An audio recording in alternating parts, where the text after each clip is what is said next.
kulan wacan oo wanaagsan daawadayaal kusoo dhawaada barnaamij gaar ah oo aan ku eegi doono hordada iyo faa'iidada ay u leedahay qofka bini aadamka dabcan Dajiya TV waxa uu alaaba idinku talagalay in uu idinkaga faa'iideeyo fariimaha kala duwan ee caafimaadka ee muhiimada gaar ah u leh guud ahaanba bulshada Soomaaliyeed ee dalka iyo waliba dibadda ku nool. haddaba waxaan kaga mahadcelinaynaa sida aad ugu xiran tahay barnaamijyadeena. haddii aad nagu cusub tahay subscribe saar, asxaabtaadana la sii wadaag talooyinka kala duwan ee caafimaad ee muhiimka ah ee aan ku soo gudbino. maxaan ka ognahay saacadaha aan horadno iyo saameynta ay ku leedahay nolosheena, caafimaadkeena iyo waliba maskaxdeena? waa su'aal maskaxda dad badan ka guuxaysa. waxaana loo sheegaa in 8 saacadood aan horadno habeenkii. waxaan alaaba maqalnaa in loo baahan yahay hurdo 8 saacadood ah habeen kasta. haddaba halkay taladan ka timid?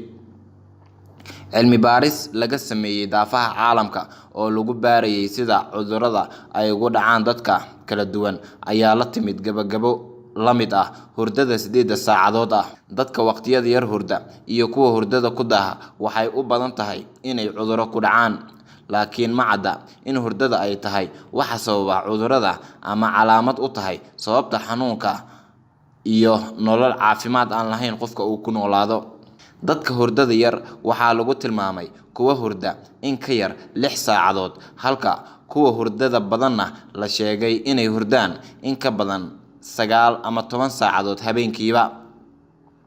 caruurta waxaa laga doonayaa inay hurdaan 11 saacadood habeenkii, maalintiina waxaa laga doonayaa 18 saacadood. kuwa 10 jirada ah waxaa laga doonayaa inay hurdada ku jiraan ilaa 10 saacadood habeenkii. Shane Onmara oo ku takhasusay cudurrada maskaxda ayaa sheegay inay adag tahay in la sheego in hurdo la'aanta ay sababto ama calaamad u tahay caafimaad darro, balse ay jiraan xiriiro ka dhaxeeya hurdo la'aanta iyo cudurrada qofka soo wajihi kara. tusaale ahaan, dadka aan aadka u jimicsan waa kuwa fayaqabkoodu yar yahay, taas ayaana sababta hurdo xumo, daal badan iyo wax la mid ah. waxaan ognahay in hurdo la'aanta xun ee ah hurdada ka yar 8 saacadood ama 2 saacadood oo muddo ah in qofka sidaasi uu ku sii socdo waxaa lala xiriiriyay caafimaad darro. maahan inaad 4 maalmood ahaato hurdo la'aan oo natiijo xumo aad kala kulanto, waxaana taasi ay dhaawici kartaa caafimaadkaada. haddaba maxaa jirkaaga ku dhacaya haddii aadan si fiican u hurdin? hurdo xumada waxaa lala xiriiriyay cudurro badan oo maskaxda ku dhaca.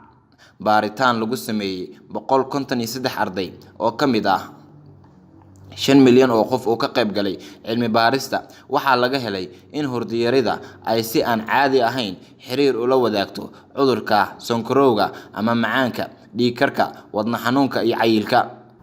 daraasadan ayaa muujinaysa in dadka hurdi waaya dhowr habeen oo isku xigxigta ay isku arki karaan calaamadaha cudurka macaanka. hurdiyarida baan ayaa waxyeelayso awoodda jirka uu isaga difaaco heerka sonkorta ee soo wajihi karta. cilmi baaris kale ayaa muujisay sida dadka hurda in ka yar 7 saacadood ay ugu nugul yihiin qabowga marka la eego kuwa hurda ilaa 8 saacadood iyo in ka badan. sidoo kale hurdo yaraanta waxay dhibaataysaa shaqada maskaxda, taas oo sababi karta asaasaq. waxaan u baahannahay hurdo kala duwan. marka aan hurdno waxaan marnaa marxalado kala duwan. marxalad kasta waxa ay ku dhamaataa 60 ilbiriqsi ilaa 100 daqiiqo. marxalad kasta waxay leedahay door u gaar ah oo la xiriira jirkeena inta aan hurdno. marxaladda koowaad waa lulmo. waa marxalad soo jeed iyo hurdo u dhaxaysa. tartiib u neefsasho, jirkana uu nasto, wadna garaacana uu yaraado. marxaladda labaad waa hurdo khafiif ah. waxaad dareemi kartaa inaad soo jeedo, mararka qaarna wax ma dareemi kartid. marxaladda saddexaad waa hurdo qoto dheer. way adag tahay inaad si fudud uga soo toosto hurdadan sababtoo ah waa xilliga jirkaada uu sameynayo dhaqdhaqaaqa aadka u yar. dadka xilliyada kala duwan shaqeeya ee hurdada yar alaaba waa ay xanuunsadaan. dadka xilliyada kala duwan shaqeeya waxaa la sheegaa in ay u nugul yihiin cudurro kala duwan. cilmi baarayaashu waxay ogaadeen in dadkan ay halis ugu jiraan cudurrada macaanka iyo cayilka. farqi weyn ayaa u dhaxeeya dadka sida caadiga ah u shaqeeya iyo kuwa ay isbedbedesho saacadaha shaqada ay galaan.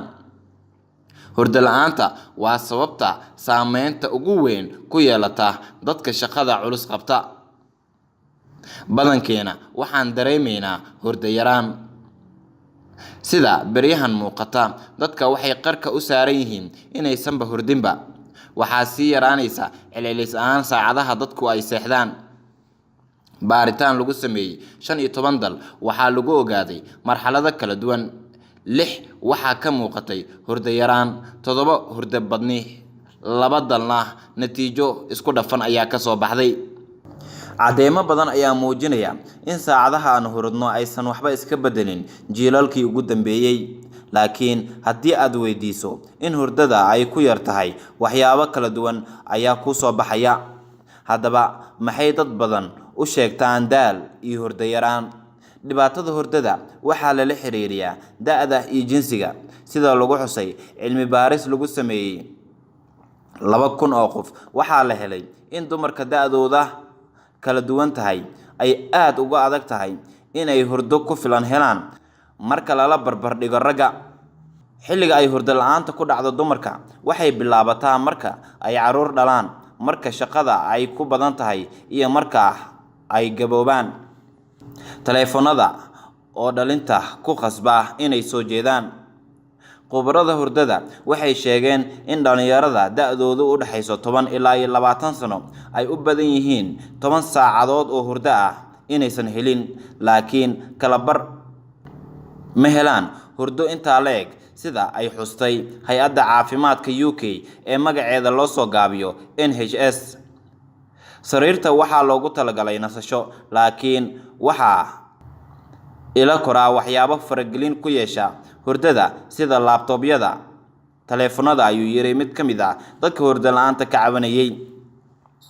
iftiinka buluuga ah ee qalabka tiknoolajiyadda ayaa na dareensiiya hurdo yaraan. hawsha ah la hadalka asxaabta iyo daawashada TV-ga waxay kiciyaan maskaxdeena xilli loo baahnaa inay nasiino gasho. baaritaanka hurdo xumada oo sare u sii kacaya. dad badan ayaa dhaqaatiirta u tagaya kuwaas oo ka cabanaya dhibaatooyin hurdo la'aanta la xiriira. sida lagu xusay akhbaar la ururiyay oo BBC-da ay heshay, ayaa lagu ogaaday in tirada dadka ka cabanaya hurdo la'aanta ay sare u sii kacisay 10kii sano ee la soo dhaafay. waxaa jira sababo badan, balse midda ugu daran waa cayilka, sida uu sheegay Dr. Guy Lezer oo maskaxda ku takhasusay. dadka qaar waxay garab ka heleen warbaahinta sababtoo ah wixii ay isku arkaan ayay ka baaraan Google si ay u ogaadaan calaamadaha, ayuu yiri dhakhtarka. dalalka qaar iyo sida dadkooda u seexdaan. cilmi baarid ayaa lagu ogaaday sida ay u hurdaan shacabka 20 dal oo ka mid ah kuwa warshadaha ka hormaray. waxaa la ogaaday in dadka qaar saacad ka yar hurdaan kadibna toosaan, laakiin isku celcelin ahaan inta badan dadka hurdada wanaagsan ayay helaan. haddii qofka uu seexdo xilli dambe oo habeenkii ah, wuxuu ku daahaa hurdada. waxaa baaritaan lagu ogaaday in saacadaha shaqada, xilliga iskuulka iyo xilliga nasashada ay door weyn ku leeyihiin marxaladaha hurdada. cilmi baaris lagu sameeyay 3 qowmiyadood oo aan helin koronto kuna kala nool Tanzania, Namibia iyo Bolivia, waxay heleen hurdo ku dhow ilaa 8 saacadood. marka la barbar dhigo dalalka horumaray ee korontada haysta 24 saacadood. waxaa baaritaano badan lagu ogaaday in iftiinka nalalka ay saameyn ku leeyihiin hurdada oo daahda amaba hurdada oo yaraata. fariintan ayaa waxa ay ku tusaysaa daawade in markasta muhiimad gaar ah ay ku leedahay inaad ku dadaasho sidii aad hurdo wanaagsan ku heli lahayd, isla markaana waqtigaada hurdada aadan meel kale ku bixinin. waad ku mahadsan tahay sida aad fariintan u dhuuxday. haddii aad nagu cusub tahay, subscribe saar oo la wadaag asxaabtaada kale fariimaha caafimaadka ee Dajiya TV sida joogtada ah uu kuugu soo gudbiyo.